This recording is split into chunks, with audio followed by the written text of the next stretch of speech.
No, it's fine. It's Hold good. this back like this so you can get a wider angle. No, it's okay. I like it to be very clear to see the text because I worry that if I'm too far that's true. back, the print Too is too small. small. Yeah. So, okay, here's the problem we're going to solve. We're going to try and find the primitive roots of 18. Does 18 have any primitive roots? Yes, because it's of the form 2p to the k, right? It's 2 times 3 squared. So there are primitive roots. Okay, so how do you find a primitive root? Now, of course, 18 is not prime, so you're not going to have that in the table that's going to come to you from the book. So this one we got to figure it out from scratch. How do we do that? Okay, let's figure out what phi of 18 is. Did anybody do that yet? Okay, phi of 2 times phi of 9, which is 1 times 9 minus 3, which is 6. Okay, so it's 6. So we're looking for an order, an element whose order is 6. Okay, and the only elements that we can consider are the ones that are relatively prime to 18. So that there's going to be, there's only 6 choices. Only 6 numbers it could be. So what are the, just out of my curiosity, what are the 6 numbers that are relatively prime to 18? 1, 5, 7, 11, 17. Okay, so there they are. So we're hoping that we have a primitive root here. By the way, how many primitive roots does 18 have? It's phi of 6, which is 2, right? So there are 2. So 2 of these 6 numbers are primitive roots. I'm pretty sure 1 isn't one of them. Okay, the order of 1 is not 6. We're looking for an element of order 6. So maybe we could test 5, right? So I can start taking powers of that number and reducing mod 18. Do we know 17 is not one of them as well? Oh, right. So 17 is the same as negative 1. And the order of negative 1 is always just 2. So that's not a big enough order either. So the order here is this one is just 1 and this one is just 2. So we cross those off. So we have 4 more options here in the middle. Let's take 5 and just see what happens with it, okay? So I start looking, now the possible orders of 5 would be what?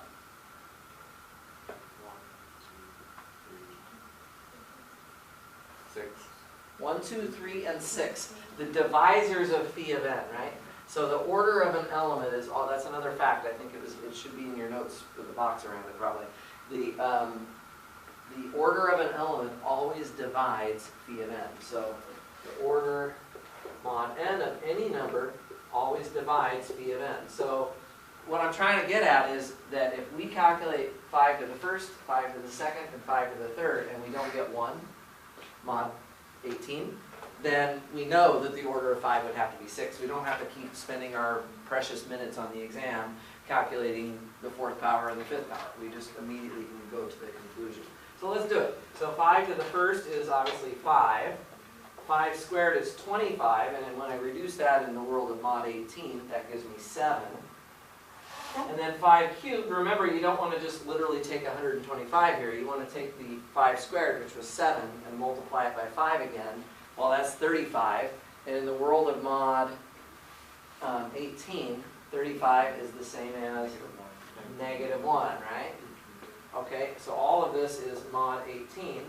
And what you notice, I assume, is that, well, we didn't get back to 1 yet.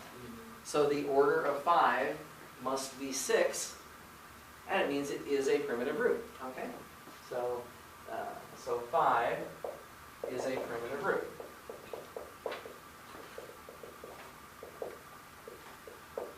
Now it says find all of the primitive roots. We could go back and use the same method to check the other numbers.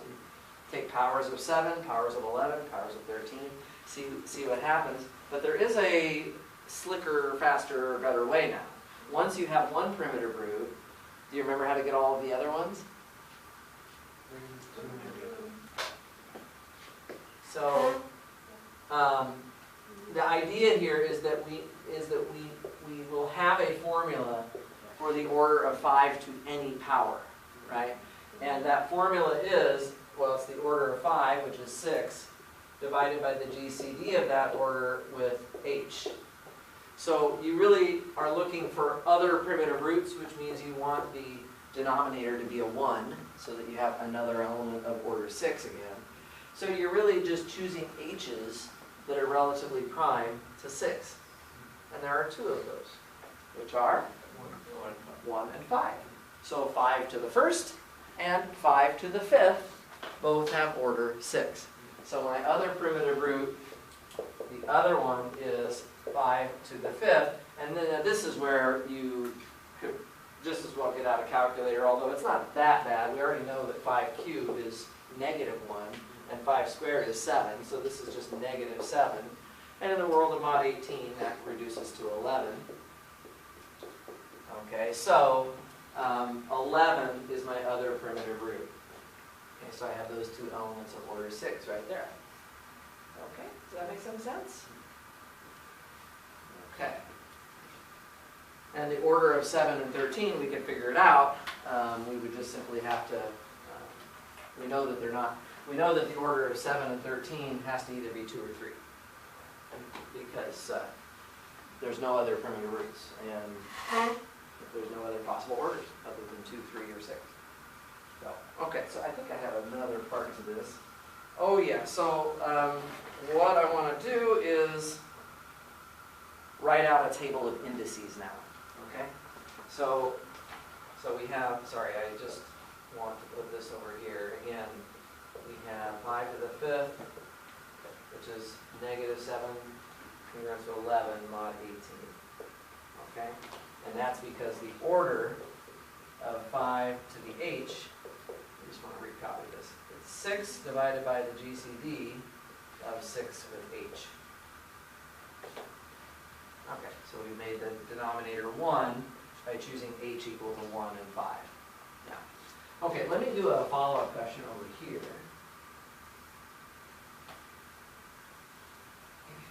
I just want to make the table of indices for this particular primitive root in mod 18.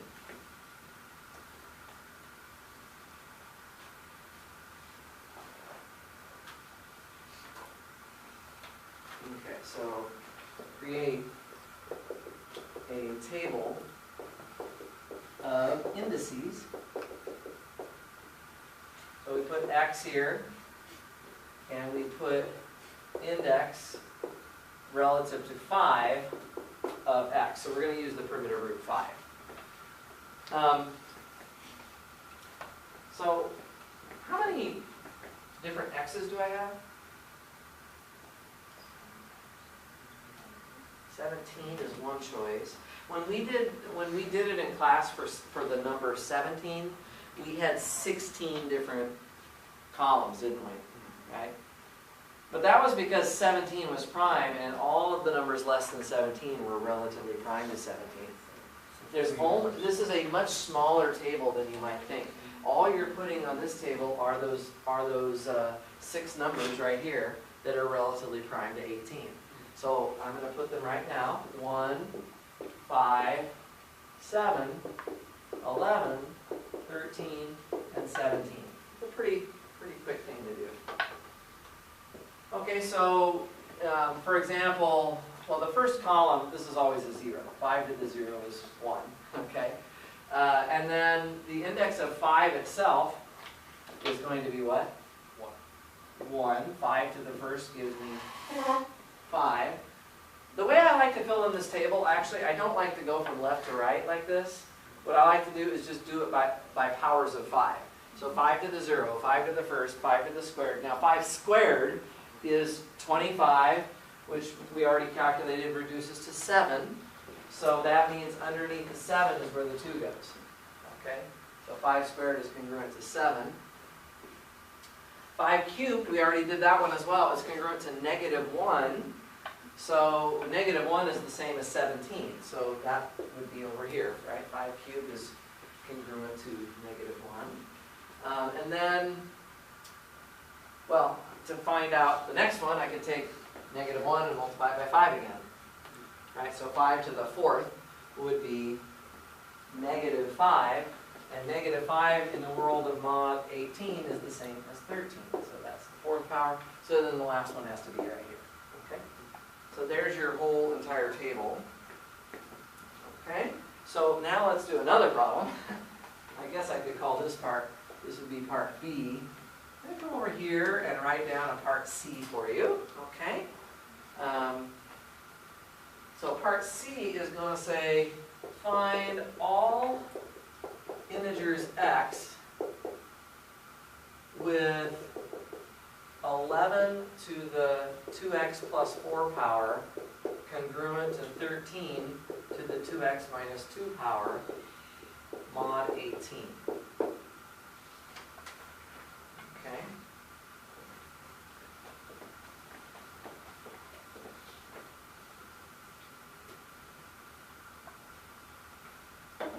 So what do you think I'm going to do? We use indices. And this time, unlike that other example where I got stuck, this time I have the whole table of indices right here, so I should be able to work this one out. Okay? So I'm going to, for the solution, I'm going to take indices.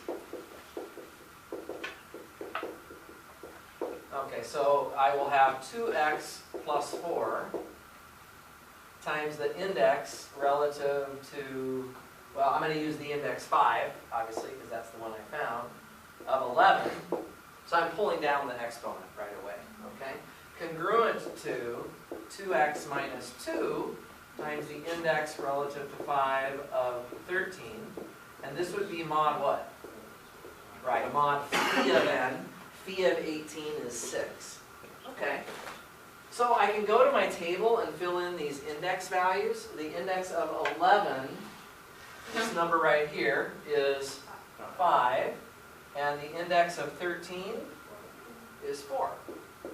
Okay, so I have 5 times 2x plus 4 is congruent to 4 times 2x minus 2, and this is mod 6. Okay, so this is pretty tractable at this point. If I put all the x's on the left side, there will be 2 x's on the left, and I'll put everything else on the right. I have negative 8, and I'm going to subtract 20 more from that. That would be negative 28. And in the world of mod 6, I'm just going to change that to 2. So modulo 6, we have a very nice equation. 2x is congruent to 2. What would you recommend I do to solve that equation? Divide through by 2. So would that give me x congruent to 2 mod 6? It would not, right? When you divide, because the 2 is not relatively prime to the 6, then we change the mod when I do the cancellation. I'm canceling a 2, so I also have to cancel it from the mod. So x is congruent to 2 mod 3 would be the right answer. I'm sorry, 1 mod 3. X congruent to 1 mod 3. There we go. Okay? So that means that x is, so what it says, find all integers x. So, well, it looks like we have a lot of them. 1, 4, 7, 10, 13, any number of that form. Okay? Infinitely many solutions here for x. Okay? Does this make sense? So something like x cubed congruent to 10 mod 18 would not have a solution. X cubed congruent to 10 mod 18 would not have a solution because, well, you take indices, you'll get 3 times the index. You can use the base of 5 again. And here you're looking at the index of 10, which doesn't exist, right? So, So that's how we know it doesn't have a well, we need to be careful about that because just because you don't have an index value doesn't mean you can't solve it, right? It may just be that you can't use indices to solve it, right? So, for example, if this had been an 8, right? Then I know that has a solution, which would be x equals 2, but 8 isn't in my index table here. So you do have to be a little careful. It just means you can't use indices to solve it. Yeah, so that's a good point. Okay, I've got another problem for you now. New problem. We are going to reprove Wilson's theorem using primitive roots. Okay? First of all, I have to remember what Wilson's theorem said. That was actually back from the first exam. Guys, I won't ask you any questions on this exam that I could have asked you on the last exam. It doesn't mean you don't need to know anything from March or February or whatever it was. But you don't need to focus on it. It's not going to be the thrust of what you are going to be tested on. But you might need something from earlier in the semester. That's always a possibility. So let's see if we can use primitive roots here. Use primitive roots to prove that p minus 1 factorial is congruent to -1 mod p. So this is indeed Wilson's theorem. Pretty easy to remember this, just because it's about the only theorem we have with factorials in it. So it kind of stands out a little bit. So we are working modulo p. If we're working modulo a prime, what do we know we can do? Or what do we know that we have?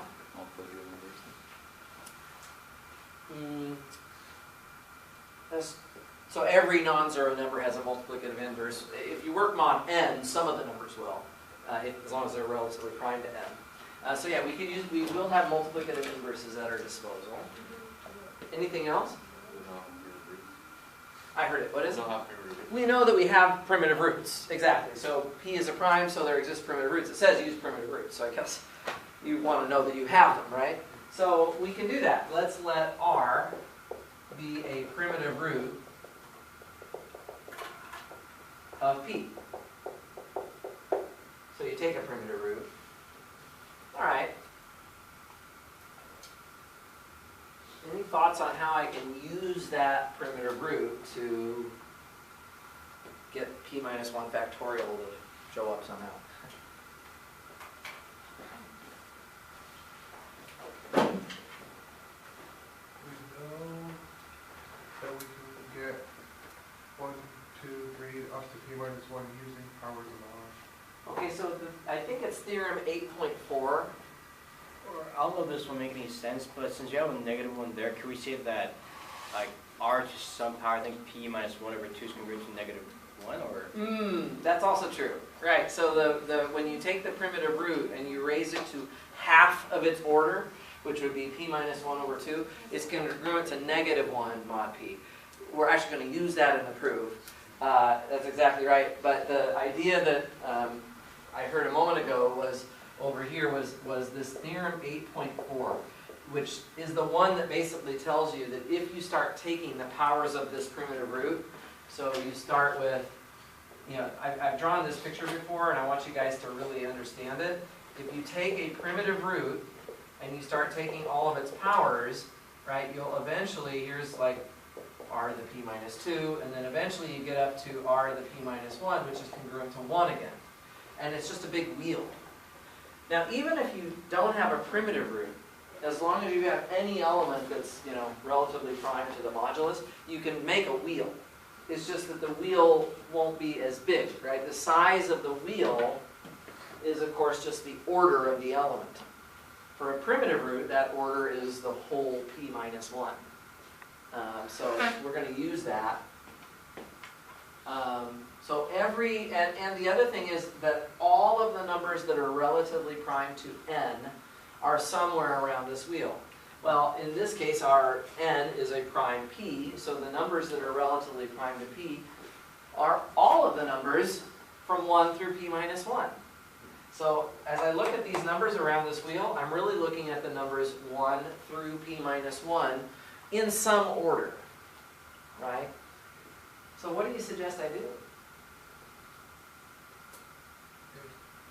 I would like to multiply all of the numbers from 1 through p minus 1 together, right? So would you agree that essentially what I can do is I don't know which power of r matches up with which of the factors in that factorial, but I know that at the end of multiplying them all together, on the right-hand side, I'm going to get r to each power that I see over there. R to the first, r to the second, r to the third, they're all going to be there, all the way up to r to the p minus 1. All of those powers of r are there. Okay? And this is, of course, mod p. So modulo p right there. Well, the thing of it is that, of course, we can simplify the right-hand side. This is just r to the, well, I'm adding up the numbers from 1 to p minus 1. Does anybody know a formula for this? Yeah, it's p minus 1 times p over 2. Okay, that's exactly right. And 2 minus 1 times 2 minus 2, right?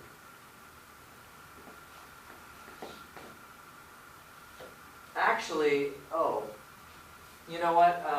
Actually, what I wrote is not wrong, but r to the p minus 1 is just 1. Got too many. P So minus I two. actually should just stop at p minus 2 here.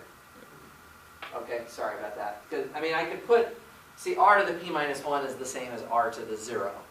So I could really start with 0 if I wanted. So essentially, yeah, you're right. I want to get p minus 2 times p minus 1 all over 2. This is modulo p here.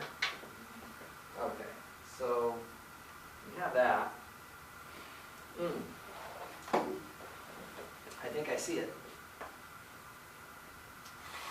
Anybody see how to finish it? I think this goes back to, I think Jose was talking about it a minute ago. We know that when you take the primitive root and you raise it to half of its order is showing up right here, p minus 1 over 2, right? We raise it to half of its order, what do we get? Negative 1. So can I rewrite this as, I'm going to write it as r to the p minus 1 over 2 to the p minus 2 power. And the part in parentheses is just negative 1. Let me just finish it up here. Negative 1 to the p minus 2, okay? And p is odd, I forgot to mention that. Actually, if p is 2, then of course you can still just prove it directly. So for odd values of p, this is still an odd power, so this is just negative 1, and all of that is mod p, so we're done. That's exactly what we wanted. Okay, yeah, that's a pretty neat little application of primitive roots to proving Wilson's theorem there. Okay, I did that. Did that.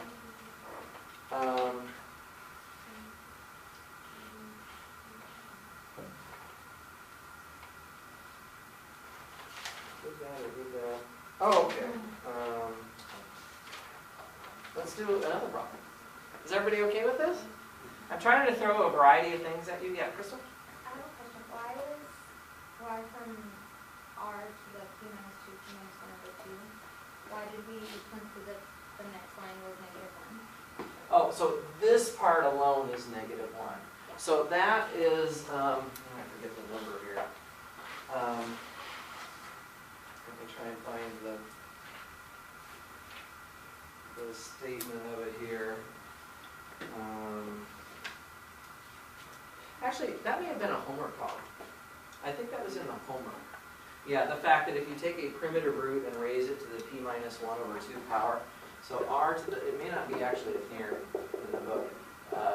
This statement right here, r to the p minus 1 over 2, congruent to negative 1 mod p, I believe that's in the homework. I forget exactly where. I think if r is a primitive root, then r to the p minus 1 is congruent to 1 mod p, and then since p is Well, everything odd, everything to the p minus 1 is congruent to 1 mod p. right, Definitely. so then you could subtract that over and factor it, and then in fact, I remember the homework problem. How you do that. Oh, okay. So you're saying I could take, yeah, r to the p minus 1, subtract 1, Yep. congruent to 0 mod p. Yep. Yeah, this is probably what we're Then doing p's homework even, problem right now. and you Yeah, factor so essentially, though p divides, basically r to the p minus 1 over 2 plus 1, and r to the p minus 1 over 2 minus 1. it. Exactly. But it can't be this one, because that would imply that the order of r was half of p minus 1, which it's not, because it's a primitive root. Yeah. So therefore, this r to the p minus 1 over 2 plus 1 has to be a multiple of p. Yeah, that's a cool problem. Yeah, that is a nice problem. I like that, using a difference of squares to show that. Okay, is that, Crystal, does that answer your question? Okay, all right, let's go back over here. We'll do another one.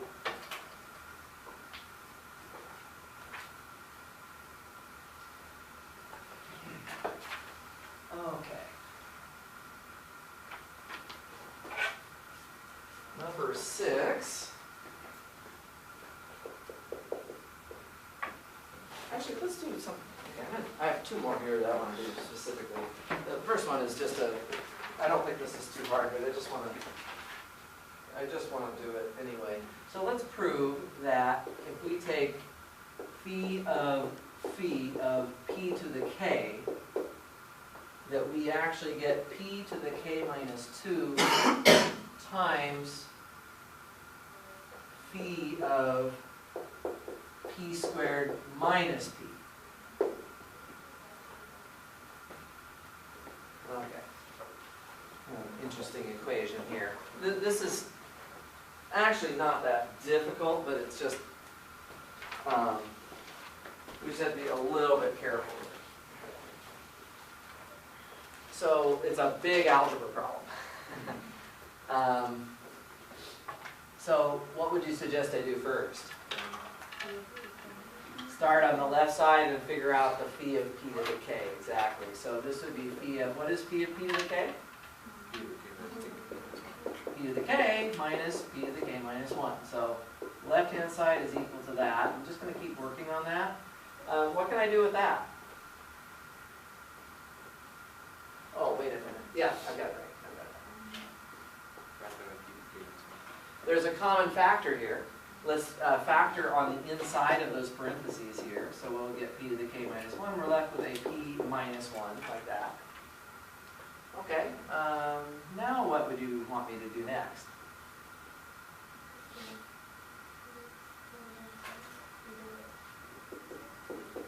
Exactly, I can split this into 2 parts, right? Phi of p to the k minus 1 times phi of p minus 1. That's because these 2 numbers are relatively prime. Please don't split it apart unless you know that the 2 factors are relatively prime. Okay. All right, so we've got that. Now what can we do? Do that again. Let's do it again. So with the first part, phi of p to the k minus 1, that's going to be p to the k minus 1 minus p to the k minus 2, right? If I use the same general formula. Right? Does everybody agree that that's what I'll have? What would you suggest I do with that? Oh, by the way, keep in mind what you're trying to get. See what you can do?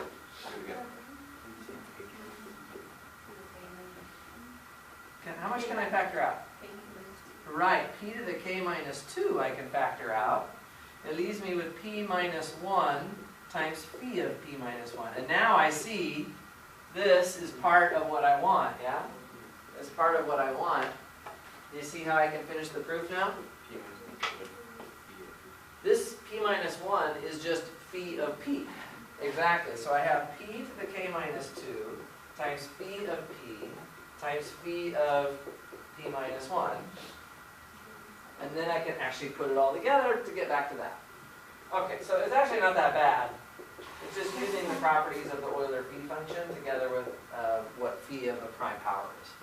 So just nothing too difficult there. I just wanted to practice it. Okay, let's do another one. Number 7. I've got a few more tricks up my sleeve here, I think. Okay, so here's number 7. Let's let R be a primitive root of P.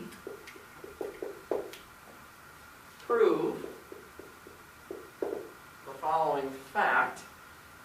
The index relative to R of P minus A is congruent to the index relative to R of A plus P minus 1 over 2, and this would be modulo P minus 1. Okay, so P is prime, of course, I should emphasize that. So we take a primitive root of the prime P, and we're going to try and show this equation. Okay? Let's see if we can do this.